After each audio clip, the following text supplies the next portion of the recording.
I would like to thank Sarah Murphy and the editor of the Sunday Business Post, Daniel McConnell, for this invitation to this very timely conference. This is an opportunity for Ireland to move forward over the next 10 years and properly ensure economic, political, the social future of this country. I think Ireland, with some important changes, can be the best run country in Europe. This is our moment in time. For the first time in our history, the government has the fiscal room to fund a radically new administrative, economic and social plan for Ireland. Historically, we've had the political leadership, but not the financial means to be bold in changing Ireland's economy. Before I address some of the issues Ireland faces, we should address some of the changes needed in Europe. But as one of 27, this is an even bigger task. Globally, we see a changing political and monetary order. It's the US versus China. The speed of change is breathtaking. The EU is moribund with even more bureaucracy. The EU has the wrong political direction for the times that we are in. Everybody should read the Draghi report titled "The Future of European Competitiveness" to see how Europe really needs to change. Only 11% of the Draghi report's recommendations have been implemented after 18 months. I don't see Europe changing under President von der Leyen. Changes can only be brought about by new people being put in charge to create a different future.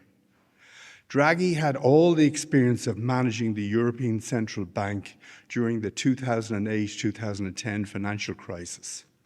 His famous line, "The ECB is ready to do whatever it takes to preserve the euro," showed both his political leadership and sent a message that the European project was not going to stall.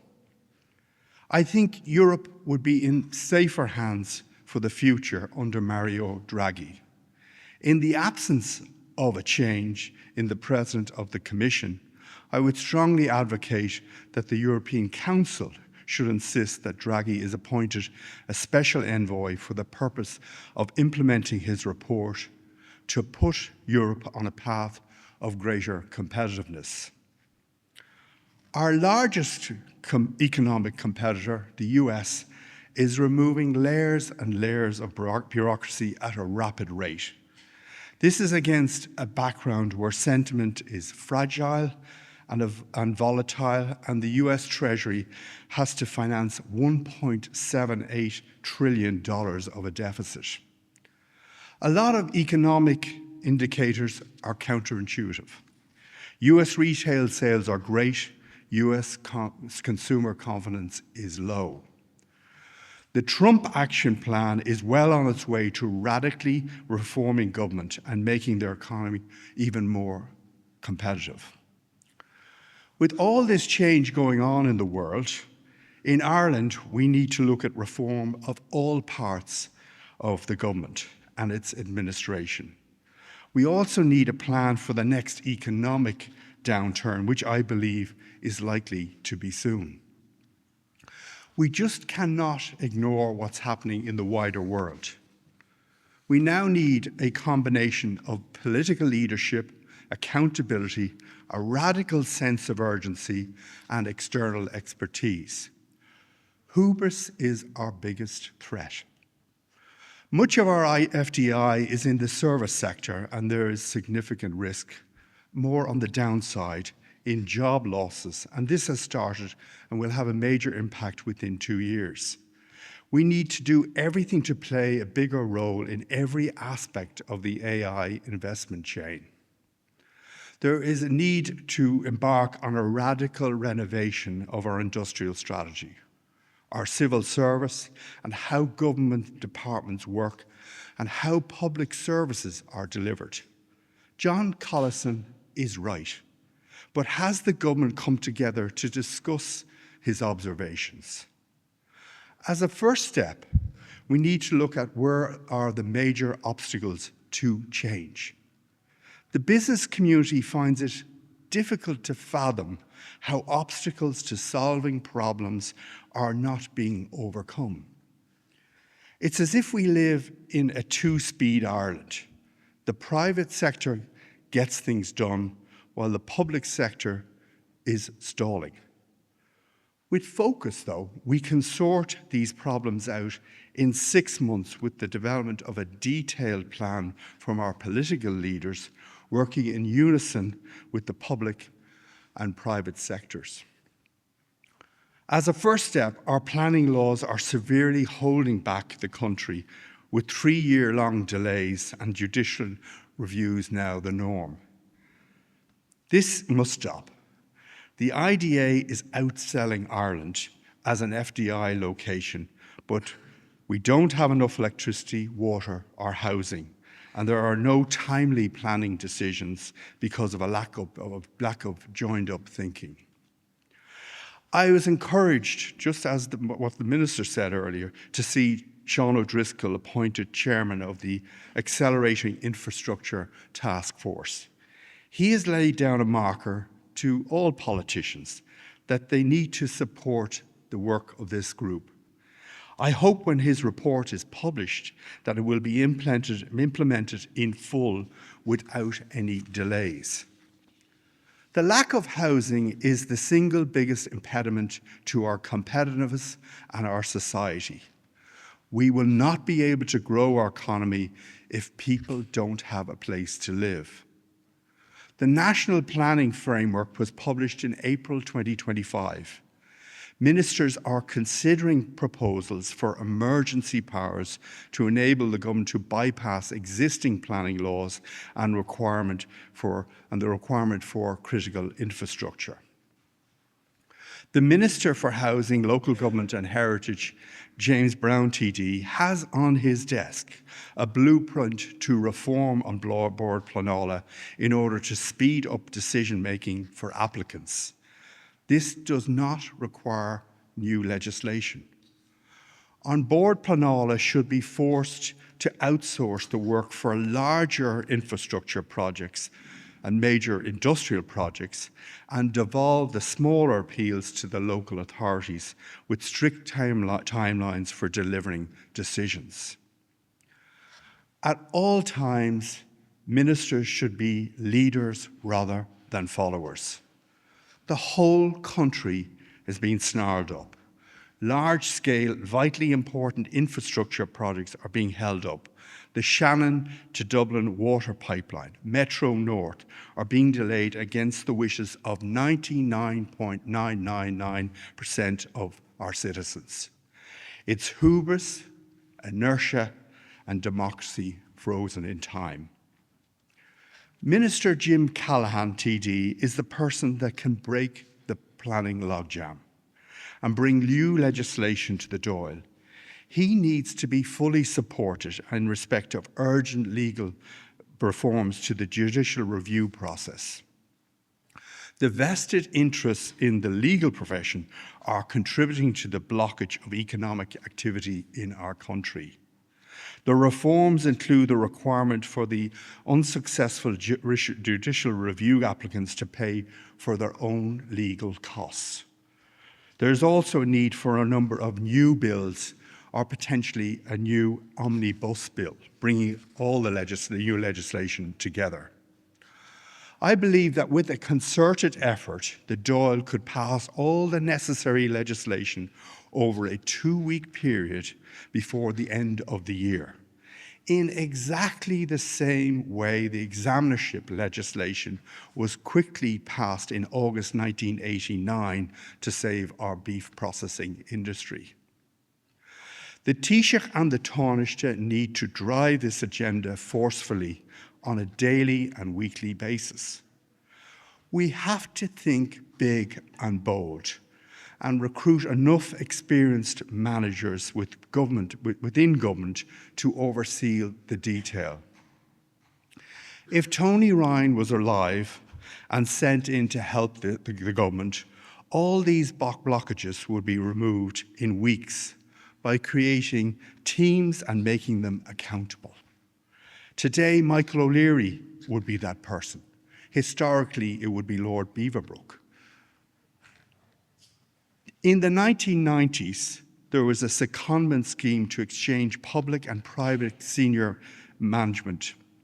It was a huge success. This scheme should be reintroduced. The benefits would be enormous for both sectors. We should start with 100 of these placements and build it to 500 a year within the next 5 years. The government should ask the private sector to make available for a 2-year secondment period from all the large global Irish companies and PLCs, specialist senior managers who have overseen large capital projects to give their time to oversee government projects. It is difficult to see how we overcome our challenges with most of our civil servants working a 2-day week in their offices and 3 days a week remotely.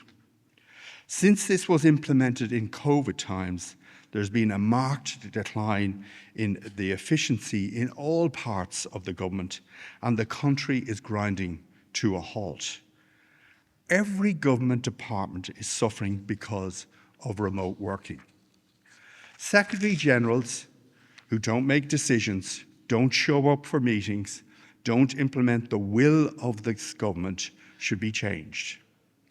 These problems are extremely serious and urgent, and we cannot afford to lose any more time in dealing with the implementation of cabinet decisions. I believe that there are modern-day Pádraig O'Higgins, Paddy Teans, Dermot McCarthy's in the civil service. They're all there. They just need the ministers to give them the authority to act urgently. Our reputation as a country is being affected by obstacles to investment, including lack of housing, electricity and water. If big tech and pharma go negative on Ireland, it will have a seismic effect, a negative impact on every aspect of life in Ireland today. Then we will have a major correction in our economy. If government tax revenues fall by 10%, where will we be? I'd like to turn my attention now to our tax policies and data centres. Over the last 2 centuries, Ireland's international reputation in the developing world was built by our Catholic and Protestant and lay missionaries who left Ireland and built schools and health services in poor countries in Africa, Asia, and South America. As a country, we are now complicit in facilitating a global tax avoidance scheme where companies like Google, Facebook, TikTok, Apple, and other large corporates book advertising and sales revenues in data centres in Ireland, while countries like Kenya, Burundi, and many more get no sales tax, VAT revenues, corporations tax, or even any local employment. This is perfectly legal and within OECD rules. The question is it acceptable? It is modern-day digital colonialism because these corporations have their data centres located in Ireland and there's no taxable presence created in those countries where the customers are located. Just examine the huge revenues and profitability for all these big tech companies and their vastly inflated revenues.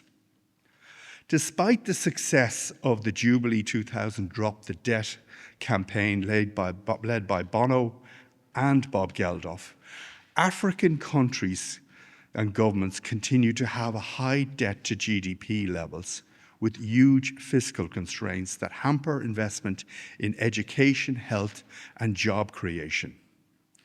These tax practices continue to contribute to a world of gross inequality and is the main reason why African immigrants take huge risks in dinghies to reach rich European countries. Our role in this tax plan also needs to be debated. We can debate both sides of the argument. If Ireland is happy to continue to facilitate these tax arrangements, then we should do something meaningful to help Africa. Africa can be the next manufacturing hub like China and India. If African governments had the expertise and financial wherewithal to attract FDI manufacturing companies. As a country, we should consider adopting 6 African countries and assist them in developing their FDI strategy, utilizing retired IDA executives. Securing employment opportunities in Africa will have the biggest effect on migration from Africa to Europe. I believe that Africa is the biggest opportunity for investment in global business today. It is the next India. Another solution is for Ireland to create a financial guilt antidote and increase the funding of Irish aid given our tax policies. There is good reason from a reputation point of view for the government to increase funding to replace USAID who've fallen out of this funding. For the 3 main Irish NGOs, given their outstanding reputation, work and execution capabilities in the developing world. At least 300 million euros is needed to fund these 3 main Irish NGOs to replace USAID funding. This should be given serious consideration. Are we brave enough to do this as a country given our exchequer surplus?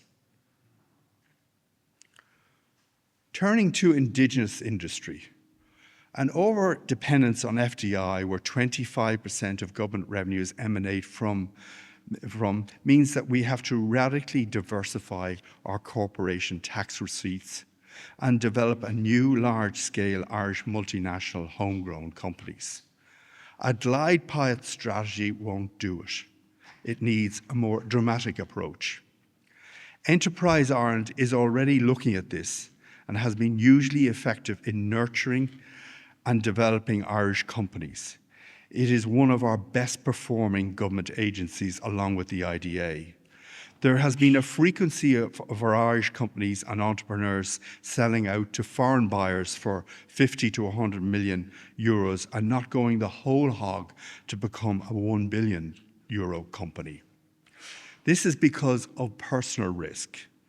Irish entrepreneurs need access to an equity release scheme for up to 20 to 30% of their shareholding value so that they can de-risk their original investment. Otherwise, they will continue to sell out early. To achieve this, we need a new and even larger ISA fund for investment and in certain circumstances create liquidity for entrepreneurs. I can see no reason why as a country we cannot develop 15 to 20 unicorns of 1 billion plus value in the next 10 years if this growth capital was available. These companies would go some way in offsetting the fiscal dependency on our very valuable FDI sector. We should continue to encourage the IDA to even further diversify our tax receipts.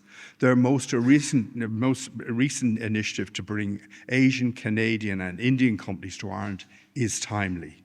The IDA has always been brilliantly strategic in identifying the next wave of FDI. Assuming we overcome our tax collection concerns, we have to be the European leader in the data center world. AI is driving an avalanche of demand for data center capacity. Without a national data center strategy, we are cutting off future AI investment. Data centers will be a key driver of future FDI and key to Ireland's digital services economy. They are the digital factories of the next industrial revolution. There are 11 data centers waiting to be connected to the existing power networks with a total load of 2 gigawatts. A further 15 data centers are also waiting for connection permits to the gas network, which would treble demand to 7.4 gigawatts. We need a new plan, and quickly, so we do not lose this investment. We may have lost, in fact, the next wave, but we need to look out 3 years for the future wave. The debacle over the proposed Apple data center in Athenry must never, ever happen again. The government needs to force a decision to be made by all planning agencies by the end of the year for all of these decisions. The main impediment around data center development centers around electricity usage and the impact on the national grid. The government needs to front-load investment from the 14 billion available through the Future Ireland Fund to achieve this. While securing our energy future is of paramount importance, we must remain cognizant of our responsibility to future generations to ensure that it is done in a sustainable way. Against this backdrop, we have a 2030 climate emission target under the Climate Action Act 2021 to reduce our carbon emissions by 51% compared to 1990 levels. If we don't meet these requirements, Ireland faces fines ranging from somewhere between 8 billion and 26 billion. We are already off target based on estimates from 2 government advisory councils. The Irish government has published the Climate Action Plan as a means of achieving these targets.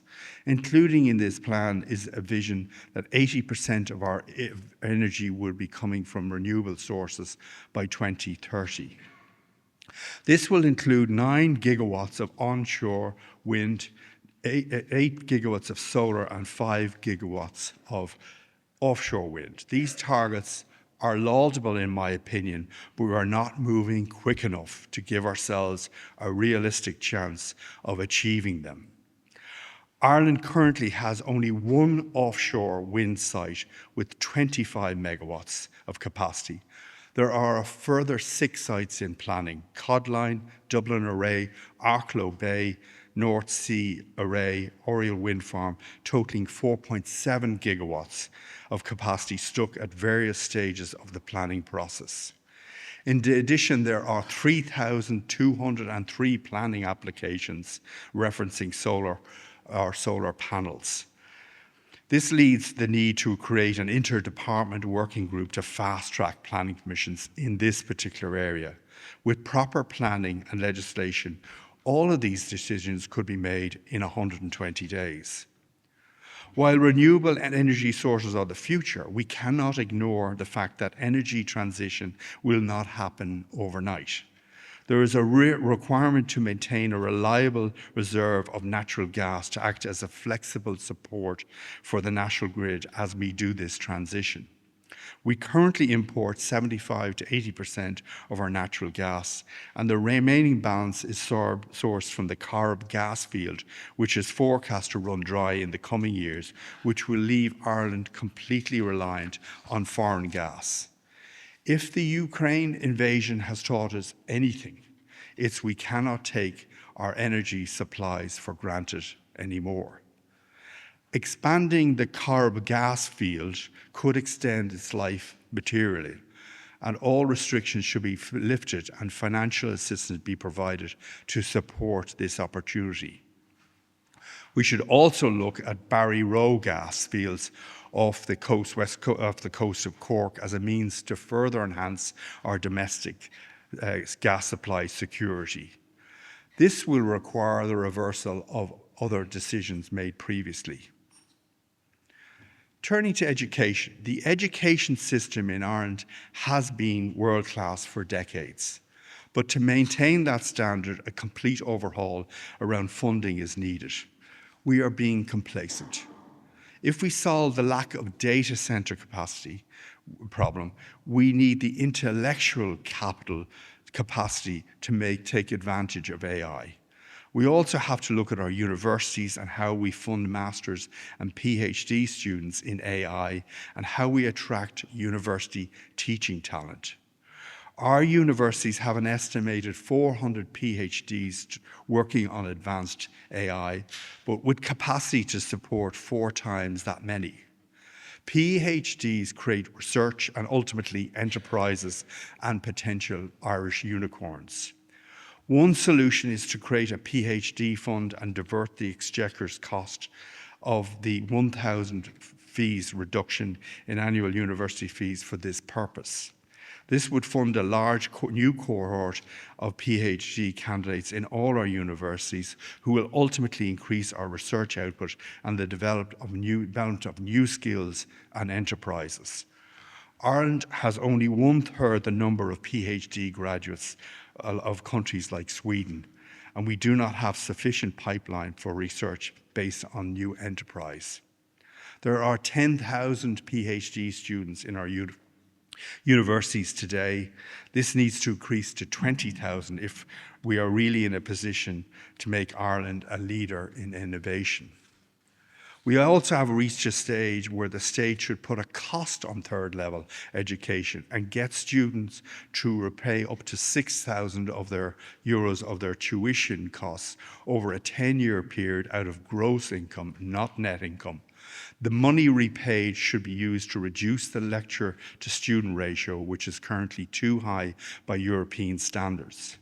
We need to think of a number of new innovative ways to increase our investment in education without rapidly increasing the burden to the Exchequer.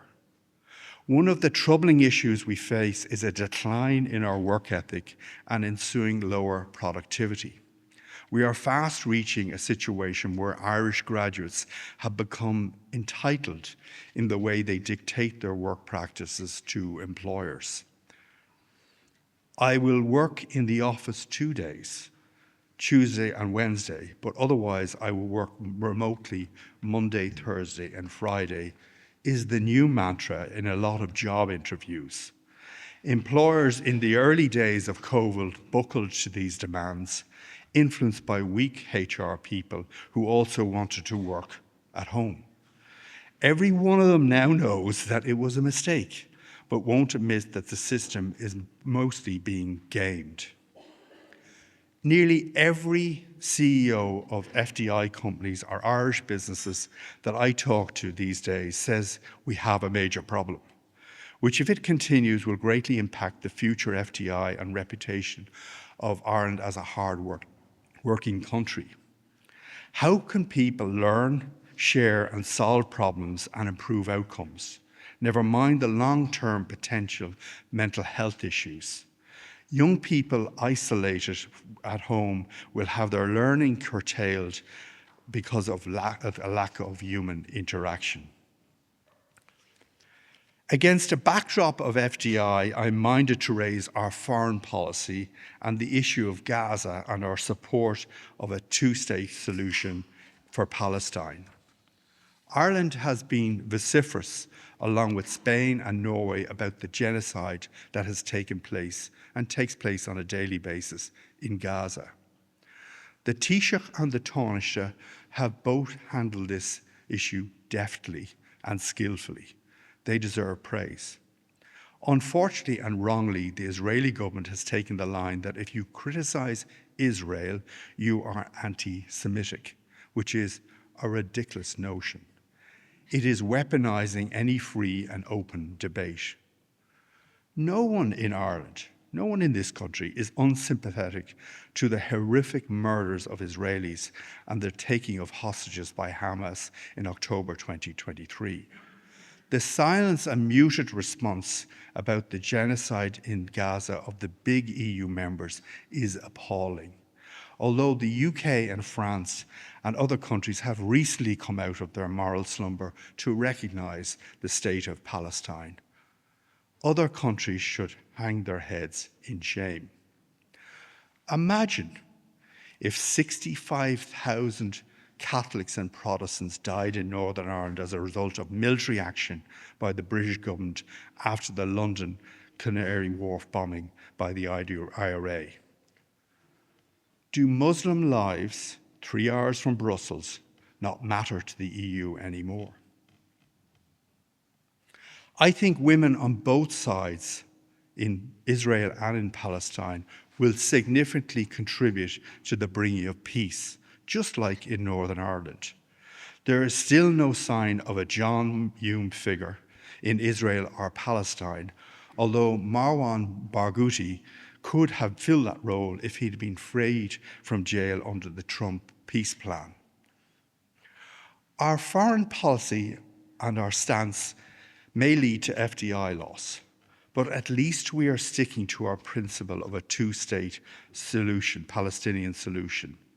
Ireland knows only too well the effects of famine, genocide, and the struggle for statehood. In looking where Ireland is going, the island of Ireland, by far the greatest opportunity for the future of the island is an all-Ireland economy. We have been fortunate in the last 25 to have had the political leadership in our main political parties to achieve lasting peace and political stability in Northern Ireland. There are now sound reasons politically, economically, and socially for a completely new plan for the island of Ireland. Most of the public debate has focused on the practicality and the shape and the future of a united Ireland. What we need is a debate and discussion on how Northern Ireland and the Republic of Ireland can take advantage of each other's strengths to create a completely new Ireland. The word united is a very pejorative term for unionists and should be dropped from this vocabulary. We need to remove the labels and the designators of nationalists and unionists. New legislation facilitating these changes should be gradually enabled and be in a position to be implemented, subject only to a referendum in the Republic and Northern Ireland at a future date. We have to be generous in how we design political institutions. For example, the Seanad could be moved to Belfast and could be elected on a 50-50 basis between South and North, and existing public holidays can be designated in memory of those Irish men from the North and South who died, for example, in the Somme. The Irish government should also go ahead with no strings attached to fund major infrastructure projects such as the motorway to Derry and a new high-speed TGV rail service between Belfast and Dublin, and also examine interconnecting north-south electricity. In other words, we build the foundations economically, politically, and socially for an all-Ireland economy. Much has been written about the cost of unifying Ireland. A cost of 10 to 14 billion pounds has been mentioned as the cost to the UK government on an annual basis in what they are subsidising Northern Ireland with. In a recent research report by Professor John Doyle at Dublin City University, he deconstructs this situation and discusses each element, covering pensions, national debt, defence spending, foreign policy expenditure, and total government spending. In Professor Doyle's conclusion, the starting fiscal deficit for Northern Ireland, if it became part of an all-Ireland Ireland, would be 1.5 billion pounds or 1.75 billion euros. That report proposes an additional 1 billion of public expenditure in Northern Ireland to fund additional investment in health and welfare, education and infrastructure, which would bring the total cost on an annual basis to the Southern government of approximately 3 billion euros per year. A subsidy that would end within 5 to 9 years as the North's economy converges with the Republic's economy. There would be a gradual 48% increase in public sector wages to bring pay in line with the South. Over a 15-year period, the annual cost would be approximately 152 million euros. Pensions would move gradually to Southern Irish levels. The real challenge lies in the political will on both sides of the border to an economic merger. But we need to do the groundwork now and build trust between our countries and create economic opportunities. I'm on to now a very tricky subject, and that is mental health. Above all, the mental health, the health of our citizens is of paramount importance. And in this regard, we have been extremely careless in allowing social media companies, mainly Facebook, TikTok, X, and YouTube, to poison our everyday discourse, but most importantly, the mental health of our young people. To think that we've allowed an avalanche of daily hatred and abuse, including pornographic content, to be part of a child's everyday life growing up in Ireland is just unbelievable. This is a dereliction of duty by successive governments and regulatory bodies. I empathise completely with our politicians who are handcuffed, blinded, and have tape over their mouths, because if our politicians challenge the social media companies, these same companies will target them for the purpose of taking them out. This goes to the heart of our democracy in this country. In recent weeks, the Taoiseach and his family have come under attack.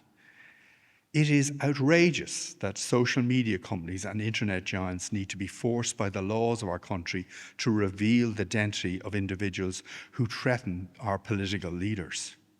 They should be subject to the full force of the law or any new laws to tackle this problem.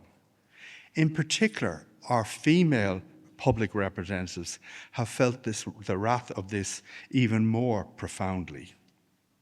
You'd want to be brave and very brave, idealistic to enter Irish political life. Facebook is the digital equivalent of fentanyl. Meta's chief executive, Mark Zuckerberg, is an amoral individual, just like members of the Sackler family. When I hear him say there is no need to regulate AI, and I see how social media companies has destroyed young people's lives, leading to alarming numbers of suicide, hatred, racism, and bullying, you can come to the realization that regulation just cannot keep up with advances in technology. The problem has been that regulators all over the world do not really understand AI or algorithms and the technology that companies like Facebook use to create the holy grail known as engagement. Just listen to Zuckerberg being interviewed in the US Senate hearings by Senator Mark Warner. 2 books worth reading on this topic are An Ugly Truth by Shira Frenkel and Celia Kang, and the more recent Careless People, A Cautionary Tale of Power, Greed and Lost Idealism, written by Sarah Wynne Williams, Facebook's former Director of Public Policy. Both books describe in detail how Facebook has lied all over the world and covered up the real impact of Facebook in stirring hatred. There are enough Facebook whistleblowers to fill Croke Park. Governments in Europe are afraid to bring legislation to regulate social media companies as a media product. They should be forced to adhere to the same rules and regulations that apply to defamation and libel laws in this country. Our political leaders are powerless and have found themselves at the sharp end of constant online abuse and are now afraid to act. We can take 2 immediate and radical steps. Social media companies should be forced to make it obligatory for users to fully identify themselves and register as a user. This would make users less brave, and we could set an age limit for usage of these platforms. The Australian government has gone a step further, because they have rightly introduced legislation prohibiting people under the age of 16 from accessing major platforms such as Facebook, YouTube, Instagram, X, and TikTok, and Snapchat due to alarming mental health statistics. Only last week, Denmark banned social media usage for under 15s.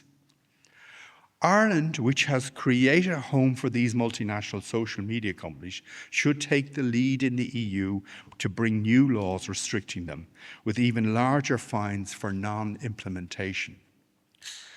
We should ignore people like Meta's Chief Privacy Officer, just think of that title, Erin Egan, when she warned our government only last week, data protection rules are out of control. Now, that is difficult to fathom when you realize what is happening. If we don't do this, we will create a whole generation of Irish people, mentally damaged young people, that will require the Exchequer to fund unlimited mental health programs over the next number of decades. The HSE spends 1.5 billion on mental health annually. It will be a multiple of this within a 3 to 5 year time frame if we do nothing.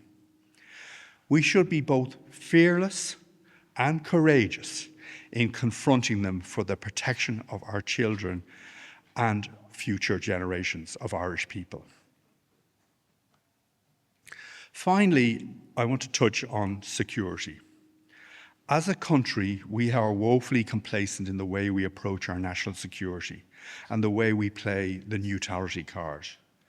We have to recognise we live in an intensely challenged security environment because of the invasion of Ukraine and a much more politically volatile Europe. It is time for us to review and debate our neutrality and the severe lack of funding of our defence forces. Our neutrality is a misnomer. We want it both ways. Whenever it suits us, we're aligned. When it doesn't, we are neutral. We can no longer depend on the UK to protect our airspace and inadvertently NATO our seas. There are 20 submarine cable landings in Ireland, and this is likely to double in the next 5 years. They connect our data centres. It's the umbilical cords of the whole system. There are a further 375 submarine cables travelling close to our shoreline, carrying $7.5 trillion of financial transactions on a daily basis. The chair of the US Foreign Relations Committee, Jim Risch, has said that Ireland's strategic position comes with significant responsibility. In recent months, bad actors have cut submarine cables in the Baltics and attempted to do cuts in Finland. What will happen to Ireland's reputation if a number of these 375 submarine cables going past Ireland are severed by bad actors, and it is subsequently discovered that we have no proper surveillance capability to protect these cables? There is no emergency capability to repair them either. What will be the impact on Ireland's reputation in the wider world? The total budget allocation for the Defence Forces is 1.35 billion a year, or 1/4% of our GDP. Poland and Estonia are investing 5% of GDP. If we increase our spending to 3%, we would be spending over 16 billion. I'm not suggesting this level of spending, but it shows the disparity that we have. The Defence Forces capital budget has been increased from 176 million to 215 million. This includes a 6 million investment in a basic sonar system to allow Ireland to protect subsea communications cables extending 300 kilometres off our coast. This is a good start, but more investment in its surveillance equipment is needed. And given the small size of our Navy and the fact that of eight vessels, only 4 are routinely available due to severe staff shortages. Most of the time, only 2 or 3 naval vessels are active. The government has gradually reversed salary and benefits cuts from the the Great Financial Crisis, which made joining the Defence Forces unattractive. But there is a special case for pay to be reviewed upwards and an improvement in benefits to attract more people to serve in the Defence Forces. Security is one of the biggest issues when I look at Ireland that we face in the next 20 years. Our Defence Forces have been marginalised with the lack of investment, which has led to a lack of purpose. The Defence Forces have served with distinction in areas of conflict throughout the world and have earned an exceptional international reputation within the UN. They deserve better treatment by our political leadership. Finally, I am positive by nature and by my upbringing. It is a prerequisite for facing and confronting challenges, and in preparing this paper today, I wanted to focus on the big issues and the solutions needed. We are at the most significant crossroads in Ireland at this time and in my lifetime. These challenges go to the very heart of how our economy, our country, and our people face the future. My concern has never been greater. We run the risk of jeopardizing all the great work that has been achieved over 5 decades across all sectors. What has worked in the past is not going to work in the future, and that is why I have outlined some of the key areas in my talk to you today. Thank you very much for your time.